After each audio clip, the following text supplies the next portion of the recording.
ازيكم عاملين ايه؟ يا رب تكونوا بخير. معاكم هند حد على قناه حياتك احلى هند حمد.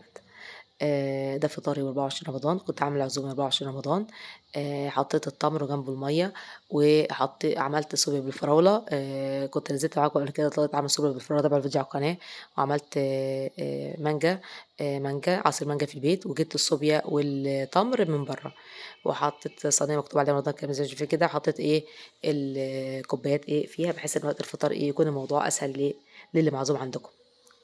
ده الشكل النهائي لركن العصير. اتفضلوا بقى الفنا وشفا.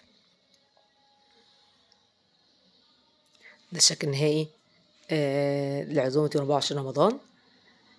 حطيت طبقين فيهم شيبسي، وعملت شوربة لسان عصفور، ومعاها خضار صحي متقطع، كوسة وجزر وبطاطس صغيرين.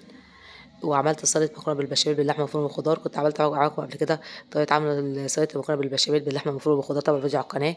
وعملت رز وخلطة محشي، ان شاء الله هبقى انزل طريقته قريب على القناة. وعملت فراخ مشوية على البوتاجاز بالفحم، ان شاء الله هبقى انزل طريقته قريب على القناة. عايزه اقول لكم طعمها حلو جدا جدا جدا.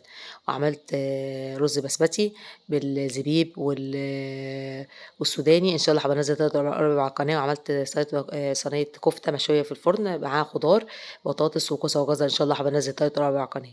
وحطيت اطباق مخلل، وحطيت اطباق سلطه. خلاص. وجنب شوربه لسان عصفور والخضار حطيت جنبها كده طبق صغير فيه ليمون. خلاص. وحطيت صينيه صغيره فيها عيش، بحيث اللي عايز ياكل العيش مع الاكل ياكل. خلاص. ده الشكل النهائي لعزومه يوم 24 رمضان. لو عجبكم الفيديو لا تشتركوا في القناه، ويا ريت تدعموا بالاشتراك. والسلام عليكم ورحمه الله وبركاته.